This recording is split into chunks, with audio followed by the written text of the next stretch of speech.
वनराजच्या हत्येनंतर 2025ला 1 वर्ष पूर्ण होताच आंदेकर टोळीनं हत्येचा बदला म्हणून त्यांच्याच नातवाला संपवलं होतं। ऐन गणेशोत्सवात 5 सप्टेंबर 2025 रोजी नाना पेठेत वनराज आंदेकर खून प्रकरणातील आरोपी गणेश कोमकरचा मुलगा आयुष कोमकर याची आंदेकर टोळीनं हत्या केली। आयुष कोमकरवरती त्याच्याच घराच्या पार्किंगमध्ये तब्बल 9 गोळ्या झाडल्या होत्या। या प्रकरणी पोलिसांनी मुख्य सूत्रधार बंडू आंदेकर, कृष्ण आंदेकर, वनराज आंदेकर यांची पत्नी सोनाली आंदेकर आणि इतर नातेवाईकांसह अनेक संशयितांना अटक केली होती।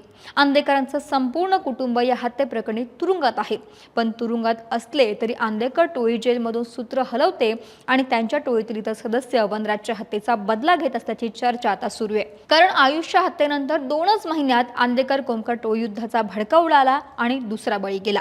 1 नोव्हेंबर 2025 रोजी रिक्षा चालक गणेश काळे याला भर दिवसा गोळीबार करत आणि कोयत्यानं वार करत संपवण्यात आलं।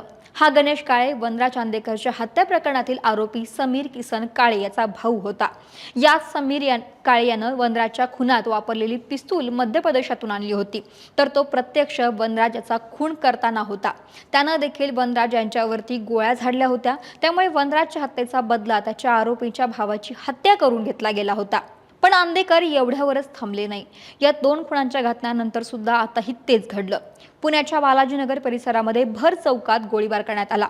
बालाजीनगर बस स्टँड येथे अक्षय उर्फ बाळा म्हस्के या तरुणावरती गोळ्या घातल्या गेल्या, जो वनराज आंदेकरच्या हत्या प्रकरणातील आरोपी असणारा आकाश बापू म्हस्के याचा भाऊ असल्याची माहिती आहे, जो सध्या कारागृहामध्ये आहे।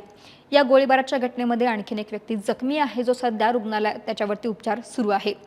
वनराज आंदेकर याच्या हत्येत आकाश म्हस्केची भूमिका महत्त्वाची होती।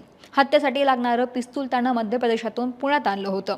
आकाश म्हस्के हा वनराज आंदेकर खून प्रकरणाचा मुख्य सूत्रधार सोमनाथ उर्फ सोमा गायकवाड याचा विश्वासू साथीदार मानला जातो। आंदेकर यांच्या हत्येचा कट रचण्यात त्याच्यावरती पाळत ठेवण्यात गायकवाड आणि आकाश म्हस्के याचा सहभाग होता। त्यानंतर आंदेकरांवरती गोळीबार करून कोयत्याने वार करत त्यांची हत्या करण्यात आली होती। दरम्यान आता अक्षय म्हस्के याच्यावरती गोळीबारानंतर परिसरामध्ये एकच गोंधळ उडाला। गोळीबारानंतर आकाश म्हस्के रक्ताच्या थारोळ्यामध्ये तिथेच कोसळला आणि हल्लेखोर हल्ला करून तिथून पसार झाले। अचानक झालेल्या हल्ल्यामुळे नागरिकांनी जीव वाचवण्यासाठी धावाधाव केल्याचं प्रत्यक्षदर्शींनी सांगितलं। घटनेची माहिती मिळताच पोलिस तातडीने घटनास्थळी धाव घेत परिसर सील केला आणि अतिरिक्त बंदोबस्त देखील तैनात करण्यात आलाय।